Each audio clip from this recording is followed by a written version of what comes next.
नमस्ते। चलिए आज बात करते हैं उन अनदेखी ताकतों की जो हमारे आसपास के मौसम को तय करती हैं, यानी लोकल विंड्स या स्थानीय पवनें।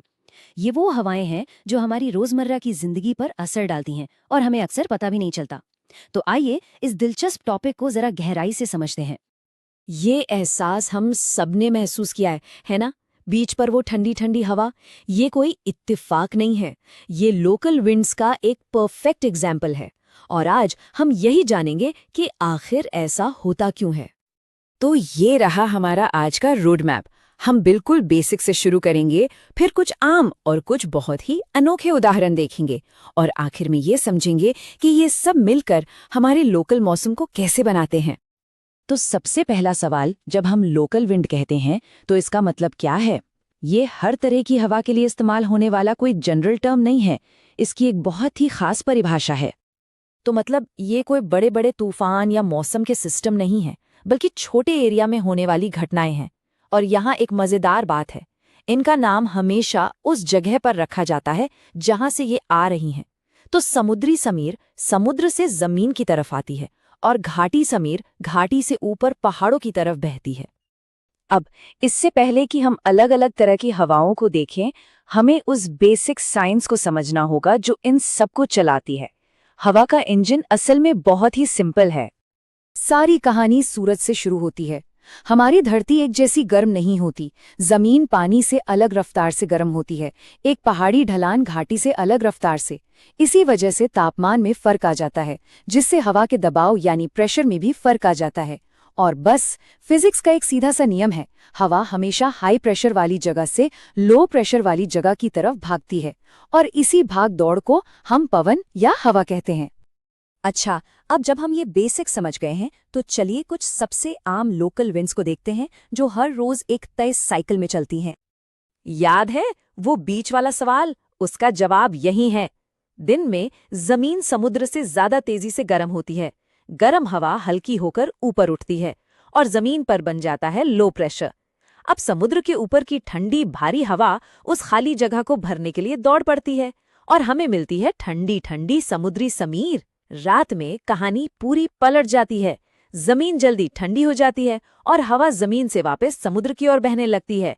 ये साइकिल तटीय इलाकों के तापमान को कंट्रोल में रखती है और अक्सर दोपहर में टेम्परेचर को 5 से 10 डिग्री सेल्सियस तक गिरा देती है। बिल्कुल ऐसी ही कहानी पहाड़ों में भी रोज होती है।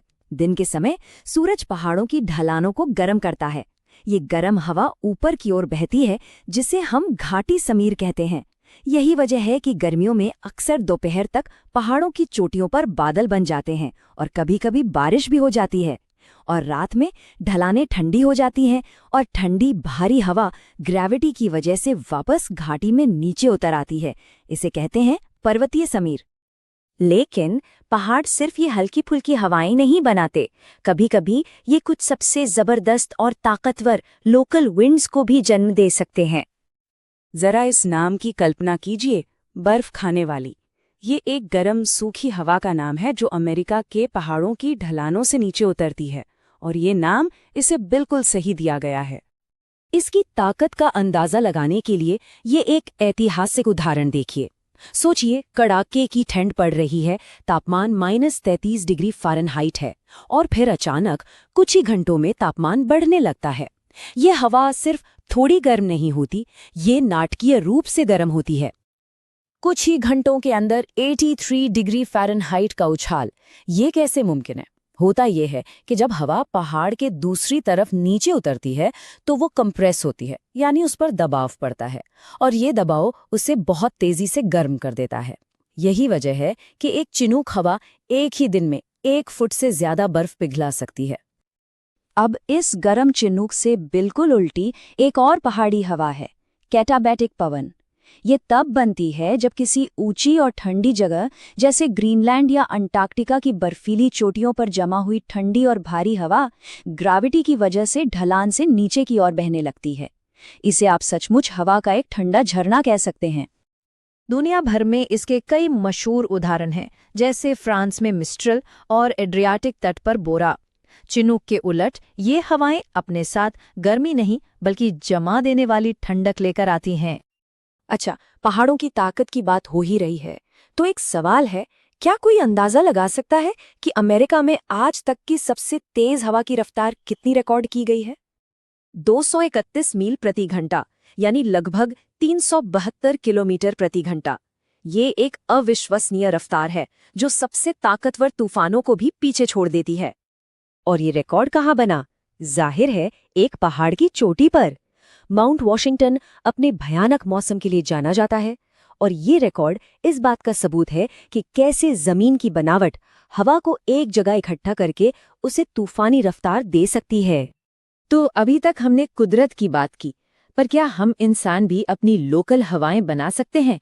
सुनने में अजीब लगता है, पर इसका जवाब है हाँ। इसे कहते हैं कंट्री ब्रीज। देखिए, होता यह है कि साफ शांत रातों में शहर अपनी कंक्रीट और डामर की वजह से आसपास के ग्रामीण इलाकों से ज्यादा गर्म रहते हैं। इसे अर्बन हीट आइलैंड इफेक्ट कहते हैं। तो शहर के ऊपर बनता है लो प्रेशर और ग्रामीण इलाकों में हाई प्रेशर, और फिर वही होता है, हवा हाई प्रेशर से लो प्रेशर की तरफ बहती है, यानी गांव से शहर की ओर। ये एक दिलचस्प घटना है, पर इसका एक बहुत बड़ा नुकसान भी है। ये हवा अक्सर शहर के बाहरी इलाकों की फैक्ट्रियों और ट्रैफिक से प्रदूषण को अपने साथ लाती है और उसे सीधा शहर के बीचों बीच जमा कर देती है, जिससे हवा की क्वालिटी और भी खराब हो जाती है। तो इन सभी उदाहरणों से हम क्या सीखते हैं? इन सबको एक साथ रखकर देखें तो क्या तस्वीर बनती है? बात सीधी सी है। लोकल विंड्स यूं ही नहीं चलती, वे सीधे सीधे उस जमीन की कहानी बताती हैं जिसके ऊपर से वो बह रही हैं। चाहे वो समुद्र तट की ठंडी हवा हो, पहाड़ की ताकतवर चिनूक हो, या फिर शहर में बनने वाली प्रदूषित हवा हो, हर एक उस इलाके की जमीन की बनावट का ही नतीजा है। और ये हमें एक बहुत बड़े सवाल पर लाकर छोड़ देता है। हमने आज लोकल लेवल पर बात की, लेकिन ये सभी छोटे छोटे सिस्टम आखिर उन बड़े ग्लोबल हवा के पैटर्न के साथ कैसे काम करते हैं जिन्हें हम न्यूज़ में देखते हैं? खैर, ये कहानी फिर कभी, लेकिन ये सोचने के लिए एक दिलचस्प सवाल जरूर है कि कैसे पहेली के ये छोटे छोटे टुकड़े मिलकर मौसम की एक बड़ी और जटिल तस्वीर बनाते हैं। आज के लिए बस इतना ही।